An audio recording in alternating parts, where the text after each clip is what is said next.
बहुत दिनों से अनिल जी कह रहे थे, वैसे मैं पेशे से शिक्षक हूं लेकिन आज बहुत शॉर्ट बोलूंगा क्योंकि 1 घंटा बोलने की आदत है। तो अनिल जी गौतम साहब कह रहे थे बहुत दिनों से कि यू शुड ज्वाइन कांग्रेस, कि आप कांग्रेस ज्वाइन कीजिए। और मैं कहता रहा कि कांग्रेस को एक आंदोलनकारी पार्टी बनने दीजिए। जब सत्ता में कोई पार्टी होती है तो बहुत लोग चिपकते हैं, लेकिन आंदोलन के समय बहुत लोग फिर दूसरे सत्ता की ओर भाग जाते हैं। तो आंदोलनकारी पार्टी बनने दीजिए। हम लोग तो जो 10 साल से काम कर रहे हैं, सिर्फ इंडियन रिपब्लिक और इंडियन कॉन्स्टिट्यूशन का इतिहास बता रहे हैं, और इसका क्रेडिट कांग्रेस पार्टी को ही जाता है। बाबा साहब ने 1947 में एक मिनी कॉन्स्टिट्यूशन लिखा था, स्टेट एंड माइनॉरिटी, और नेहरू जी भी सोशलिस्ट थे। बाबा साहब ने जो सपना देखा था स्टेट सोशलिज्म का, और आप यकीन मानिए, अगर भारत का 40 साल का इतिहास पहला देखिए, भारत उस समय गरीब था, लेकिन नेहरू जी, इंदिरा जी, राजीव जी, सबने स्टेट सोशलिज्म के आइडिया को आगे बढ़ाया। अगर वो स्टेट सोशलिज्म नहीं होता तो हमारे जैसे लोग दिल्ली विश्वविद्यालय में पढ़ाते हुए नहीं होते। पाकिस्तान उधर फौज और सेना बंदूक खरीद रहा था, बना रहा था, लेकिन नेहरू जी यहाँ पब्लिक इंस्टीट्यूशंस बना रहे थे। AIIMS, universities, steel plants, mining college तमाम बना रहे थे। फ्री एजुकेशन, और ख़ास तौर से मैं दलित पर्सपेक्टिव में कहूँ तो पूरा जो दलित मिडिल क्लास का फॉर्मेशन है वो आज़ादी के बाद 26 जनवरी 1950 के बाद और 90 तक ले लीजिए, इसी में Dalit middle class, urban middle class का फॉर्मेशन हुआ है, जो हमारे जैसे लोग आज ब्रांडेड कपड़े पहन के घूम रहे हैं। और ये कैसे हुआ? एक किताब में पढ़ रहा था, 26 जनवरी 1950 से लेकर 1982 तक 20 लाख SC ST सरकारी कर्मचारी हो गए थे। मैं समझता हूं कि भारतीय संविधान और भारतीय गणराज्य की एक शानदार उपलब्धि थी। और गरीब भारत ने मुफ्त में शिक्षा दी, सबको दी।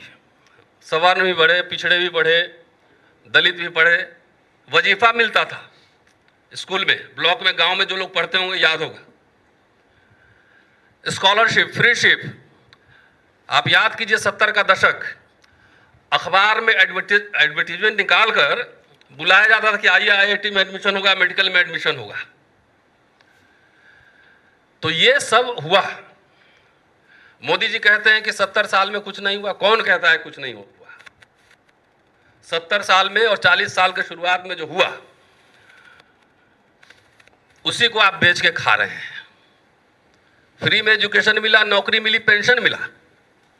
इंदिरा जी ने पेंशन भी लाया, और पंडित अटल बिहारी वाजपेयी जब आए तो सबसे पहले पेंशन छीन लिए, डिसइन्वेस्टमेंट मिनिस्ट्री बनाए। क्यों? आरक्षण खत्म करने के लिए। अब मोदी जी आए तो रफ्तार दे दिए। इवन मनमोहन जी के शासनकाल में भी पब्लिक सेक्टर यूनिट बने हैं, कोई गूगल करके देख सकता है। और यहां एक भी पब्लिक सेक्टर यूनिट नहीं बना है, एक कॉलेज, एक यूनिवर्सिटी नहीं बना है। तो गरीब भारत ने हमें जो दिया था, सबको दिया था, वो अमीर भारत, 5 ट्रिलियन वाली इकॉनमी नरेंद्र मोदी जी की सरकार, भाजपा, RSS संघ परिवार छीन रहा है। वोट चोरी हो रही है। और मैं देख रहा था सोशल मीडिया, राहुल जी को 6 महीने लगा एक कॉन्स्टिट्यूएंसी का एनालिसिस करने में, और बीजेपी के MP को एक ही दिन में 4 लोकसभा का मिल गया। जब संवैधानिक संस्थाओं का हरण हो रहा हो, बेईमानी, वोट की चोरी, डकैती हो रही हो, जब पब्लिक सेक्टर यूनिट को तबाह किया जा रहा हो, तो वैसे में किसी भी चिंतनशील व्यक्ति के लिए यह जरूरी है, जो भारतीय संविधान, भारतीय गणराज्य से प्यार करता है, उसमें उसका विश्वास है, जरूरी है उसके लिए कि वो कांग्रेस के साथ है और इंडिया गठबंधन को मजबूत करे। और इसीलिए देखिए, विश्वविद्यालय क्या होते हैं? ज्ञान विज्ञान के सृजन के केंद्र होते हैं। क्रिटिकल एनालिसिस होता है, मोदी जी की सरकार ने विश्वविद्यालयों को किला बना दिया है। आप किसी कॉलेज में घुस नहीं सकते, यूनिवर्सिटी में घुस नहीं सकते हैं। दिल्ली विश्वविद्यालय में पढ़ा हूं, मुझे याद है कि जुबली हॉल माल रोड से लेकर कमला नगर तक वीसी ऑफिस के सामने पैदल घूमते थे, कोई पूछने वाला नहीं होता था।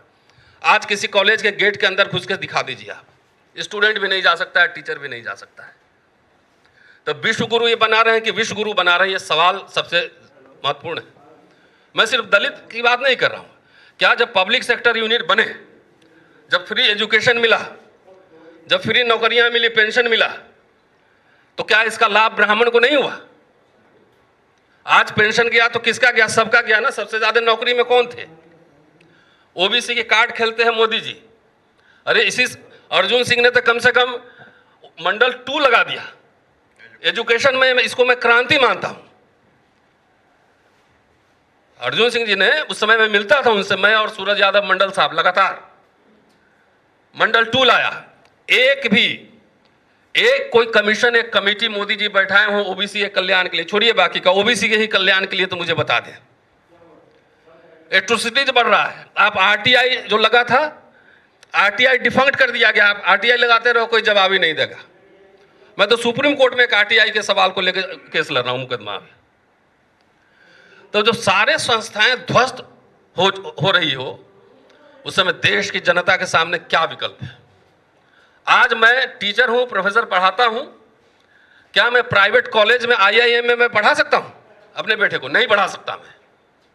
मेरे पास रोज कई फोन आते हैं कि हमारे लिए क्राउड फंडिंग कर दीजिए, बच्चा का विदेश में एडमिशन हो गया, यहाँ फेलोशिप गायब है। SC ST के लिए 2.5 लाख रुपया का सीलिंग लगा हुआ है। क्लास 4 का एम्प्लॉय भी 2.5 लाख से ज्यादा कमा रहा है। तो ये सवाल सर्व समाज का है। हमने कुछ आरएसएस के हमारे मित्र हैं, मैंने पूछा कि आप नशा चढ़ा हुआ था कि हम हिंदू राष्ट्र बनाएंगे, आप ऊपर सिंहासन पे बैठेंगे और हम आपके नीचे बैठेंगे, यही सोचे थे ना? तो आपको क्या मिल रहा है? क्या सुलभ इंटरनेशनल में ब्राह्मण लोग काम नहीं कर रहे हैं? कर रहे हैं ना। मजदूरी नहीं कर रहे हैं। सारे के रोजगार के अवसर, सारे के बच्चे के पढ़ने के अवसर खत्म हो रहे हैं।